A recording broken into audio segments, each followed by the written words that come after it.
I've been playing around with this kind of like weird leaf-esque shader. It's a huge monstrosity right here, as you can see. I'm gonna remake it for you guys step by step, so it'll be easy to do.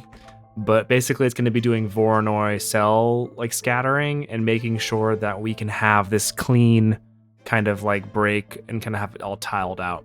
So when looking at this, I had some pictures of some leaves I had before. I think these were fig leaves I found kind of out in the wild. I just love this kind of like Voronoi cell look of the leaf, especially with this backlight, like heavy translucent look with everything. So we're gonna do that today in Blender. It's gonna be mostly a shading tutorial.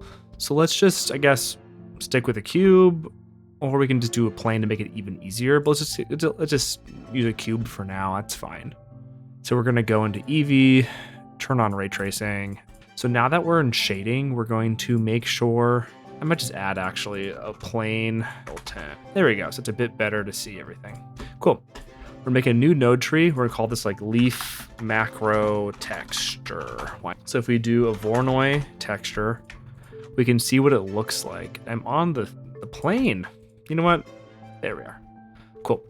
So we're working on this and we see the Voronoi texture. Let's think about what Voronoi textures are doing.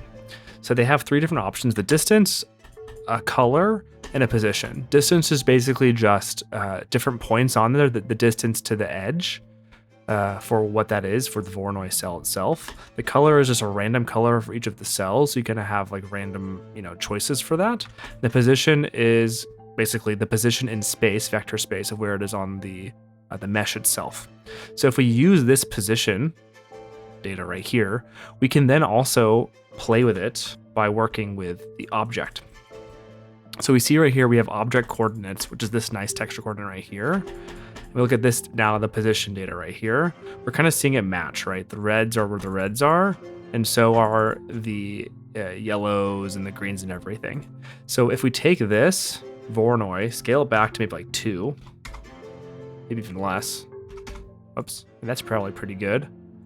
And then if we take another Voronoi right here, and we do some vector math between the two, we can then get Voronoi.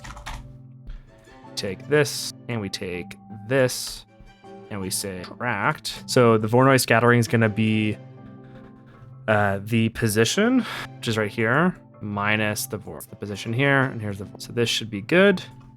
And if we plug this into this vector here, we're then going to be seeing kind of the same idea of all of these moving through.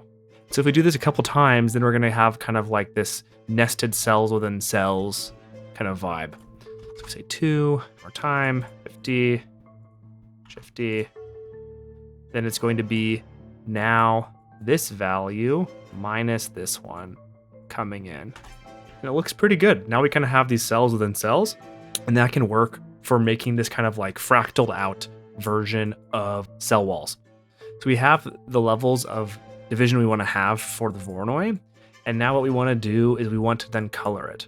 So let's just do an initial one right here. So we just pipe this color into here, and we do a color ramp. We can then have some choices of green, be a darker one. This, you just stop it. I'm gonna have, let's check the reference. The reference, it looks like it is a green and a really light green. So it's probably let's do more white in it, and this should be cool. And it's a bit more like this. Cool. There we go. Turn on subsurface, and then a fun trick for lighting in EEVEE is if you bring the light inside the actual object and you turn up this scale, it will start working. But it's red because it's the wrong color. So we plug this color and we'll start. Isn't that cool? Pull it back up, and let's just duplicate the lights, pull back the brightness, divide it by like. There we go. So we're kind of getting there. It looks a bit plant-like, but it's not quite there. What we're missing is these clean borders and kind of ways of seeing the cells better, right? So that's back here. And so what we can do is we can also take this and also change it to smooth F2. We change this, smooth F1, my bad. And then we pull back the smoothness a lot. We kind of get these like borders, right? You see that border right there? Something like that. Smooth F1, a lot. Now we're getting this nice little border there. Do smooth F1 here as well. It doesn't really matter as much because these are the last, it's the last step for it. Cool. We're getting these borders, but I want to change the color of those borders in order to make sure it looks a bit better. So how can we do that? We can capture this old vector value for all of these things to make sure we get the distance to edge. So if we do a Control-Shift-D and then change this to distance to edge, we're going to have basically a function to capture that. So that's really straightforward. So I'm going to hold Shift and make a node right here to keep it branched out a bit easier. And then from here, we're going to do a math node. So we'll do a math node, and we're going to clamp it by using a power. And then as we make this about maybe here, 0.6, and if we do a color ramp, maybe we do a map range, it might be easier. Whoops. Pop a map range in here, and then we pull this there. Much better. This maybe. And then if we do a color ramp, if I can type correctly, color ramp, connect this, look at it, and we swap them. So the white is view. Nice, that's looking pretty good. And we can use this for a mix color. That can pop in here. And then this can be the factor. And the color we want is probably a darker version of this. Now we're kind of getting in it a little bit. So let's zoom in here a bit more, tighter. Cool. So we have that kind of coming in. It's looking okay. And then we're going to also do basically this same thing 2 more times. One for each of them. I guess 1 more time. Just to get this because we don't need to have it for the last step. Just have another branching right here. So we're going to grab this, Control-Shift-D, pop it down here, grab this, Shift-D, pipe it in, then B to edge, here, looking pretty close. We can add this together. Math, clamp it, add it in. It is getting there. Nice, nice, nice. So we kind of have this view.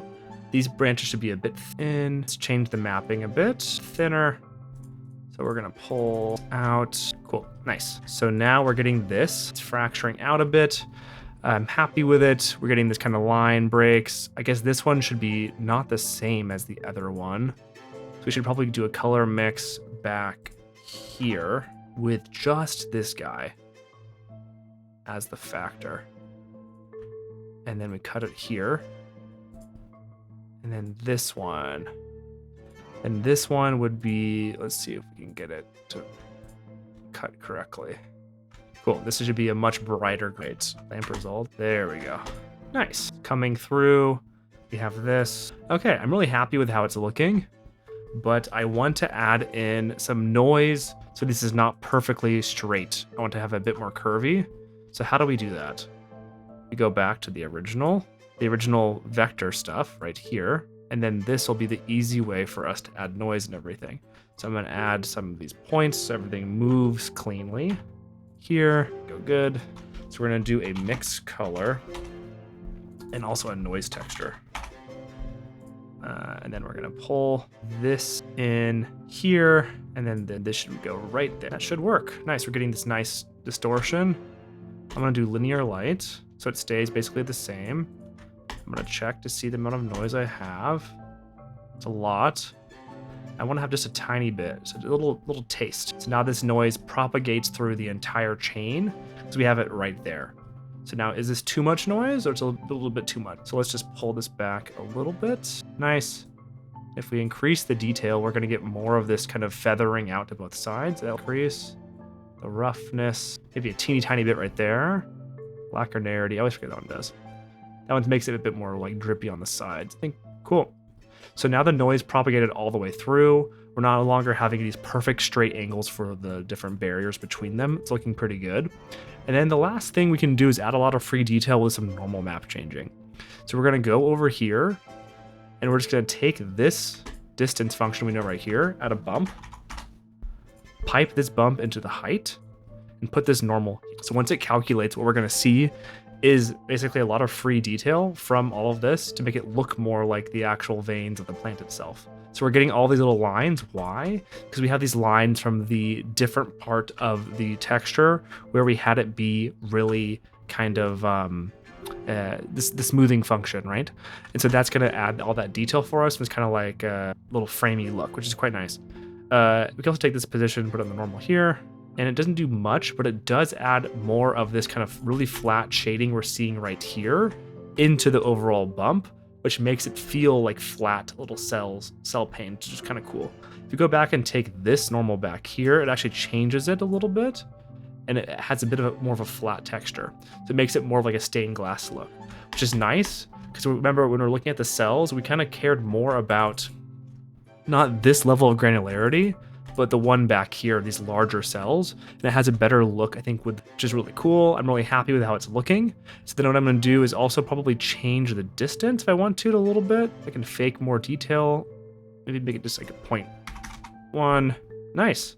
I think it really looks like this has this kind of like plant-like vibe. Let's just go over it one more time with all the nodes. So first what we're doing is we're doing Voronoi scattering by taking the positional data with texture coordinates and subtracting it by the positional data of the Voronoi texture. We're doing that a few times recursively in order to get this kind of fractured cell view of everything. Then what we're doing is we're also taking in some noise in the very beginning and adding it in with a linear light, just so we're getting a bit of that kind of non-perfect line work on the actual mesh itself. And then from there, we're taking it and recoloring it, and we're also taking the distance to edge function inside of the Voronoi texture function in order to make sure we can use that distance to edge to drive kind of these like different cells inside the kind of plant look. We're doing it twice. We're mapping it with some power functions and some map ranges to better use the color ramps. And then we're using in a mixed color function, mixed color node in order to better pipe it into the principal BSDF. We're using that same color for both the radius as well as the base color of the subdivision surface in order to kind of make this overall shape have this kind of iridescent glow. We're playing with the scale and we're also adding finally a normal map with a bump node off of the end shader with the distance function, just to make sure it looks like we have that extra kind of detail. And that allows for us to kind of have this grainy looking view of everything. And of course, it's fully procedural. We can change with all these things however we want, which is quite nice. If you even do a hue, value, saturation, right back here at the very end, we can then change the hue right here and make all kinds of weird leaf colors, or even almost looks like dragon wings or something. So this could be used in all sorts of different ways. I hope that I feel like you learned something, and I hope that this tutorial was helpful for you in your Blender journey. And thank you so much for watching, and I hope to see you guys in the next one. Augury.